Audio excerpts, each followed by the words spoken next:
हे students, आज के हमारे इस लेक्चर में हम हमारी इस एक्सरसाइज 7.1 का क्वेश्चन नंबर 2 सॉल्व करेंगे। इस क्वेश्चन में हमसे पूछा गया है ABCD is a quadrilateral in which AD is equal to BC and angle DAB is equal to angle CBA। Prove that. First part में हमसे पूछा गया है triangle ABD is congruent to triangle BAC। तो आइए पहले इसी फर्स्ट पार्ट को सॉल्व करते हैं। दोस्तों, हमारे इस क्वेश्चन के साथ ही फिगर भी गिवन है। इस फिगर में हमें क्या क्या इंफॉर्मेशन है वो पहले कलेक्ट करते हैं। सबसे पहले तो हमें बोला गया है कि जो AD है वो BC के इक्वल है, और साथ में हमें ये भी बोला गया है कि जो एंगल DAB है वो एंगल CBA के इक्वल है। अब सबसे पहले हमें शो करना है कि जो ट्राइंगल ABD है वो कॉन्ग्रुएंट है ट्राइंगल BAC के।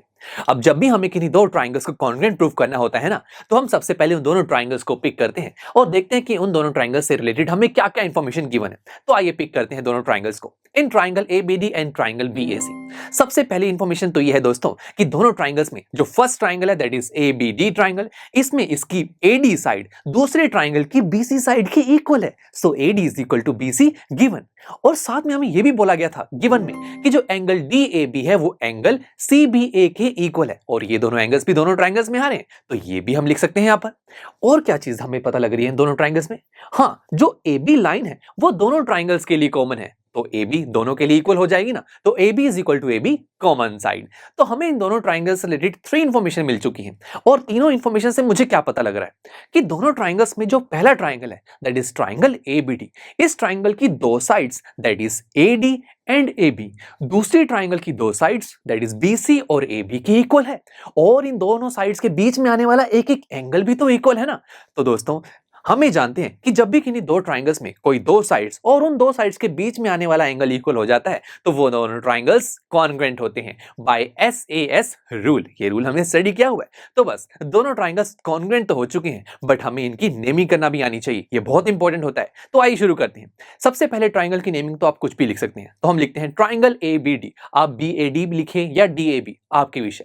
सो triangle ABD is congruent to. Second triangle की नेमिंग हमें ध्यान से करनी होती है, और इसकी नेमिंग के लिए हम हमारी गिवन इंफॉर्मेशन की हेल्प लेते हैं, और इसमें भी हम सबसे पहले एंगल की हेल्प लेंगे, बिकॉज एंगल से नेमिंग बहुत इजी हो जाती है।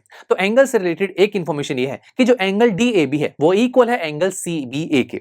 तो यानी कि मैं कह सकता हूं कि पहला जो ट्राइंगल है दैट इज ट्राइंगल ABD, इसमें एंगल A दूसरे ट्राइंगल के एंगल B के इक्वल है। तो फिर यहां पर फर्स्ट ट्राइंगल की नेमिंग में जो A है वो सबसे पहले है, ऐसे सेकंड ट्राइंगल की नेमिंग में जो B है वो भी सबसे पहले आएगा। अब एंगल से रिलेटेड हमने कुछ नेमिंग तो स्टार्ट कर ली, बट अब उसके बाद तो हमारे पास साइड से रिलेटेड इंफॉर्मेशन है। इसकी हेल्प से हम नेमिंग कैसे कंप्लीट करें, आइए देखते हैं। सबसे पहली इंफॉर्मेशन है साइड से related AD is equal to BC। और स्टूडेंट्स, अभी अभी हमने देखा था ना कि जो एंगल A है फर्स्ट ट्राइंगल का वो दूसरे ट्राइंगल के एंगल B के इक्वल है। तो A अगर B के इक्वल है तो हम यहां कह सकते हैं कि जो D है वो C के इक्वल होगा। तो फर्स्ट ट्राइंगल की नेमिंग में जो D है वो बिल्कुल लास्ट में है, तो सेकंड ट्राइंगल की नेमिंग में जो C है वो भी लास्ट में आएगा।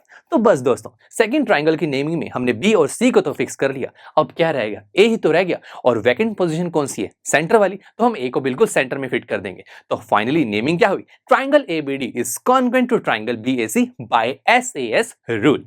तो देखिए, फर्स्ट पार्ट तो हमारा कंप्लीट हो गया। तो फिर चलिए अब देखते हैं सेकंड और थर्ड पार्ट में हमसे क्या पूछा गया है। सेकंड पार्ट में हमसे पूछा गया कि हमें प्रूव करना है कि जो BD है वो AC के इक्वल है। BD AC के इक्वल प्रूव करना है, ठीक है। थर्ड पार्ट में हमसे पूछा गया कि जो एंगल ABD है वो इक्वल है एंगल BAC के।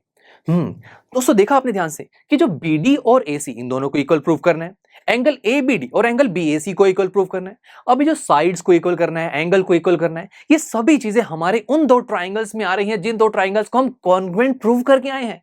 और हमें जानते हैं जब दो ट्राइंगल्स कॉन्ग्रुएंट होते हैं तो उनकी कॉरेस्पॉन्डिंग साइड्स, कॉरेस्पॉन्डिंग एंगल्स आपस में इक्वल होते हैं। तो बस बन गई ना बात। तो सबसे पहले हम लिखेंगे कि हम जानते हैं कि ट्राइंगल ABD और ट्राइंगल BAC दोनों कॉन्ग्रुएंट हैं। अब जब दो ट्राइंगल्स कॉन्ग्रुएंट होते हैं तो उनकी कॉरेस्पॉन्डिंग साइड्स और एंगल्स इक्वल होते हैं। तो आइए लिखते हैं उसे।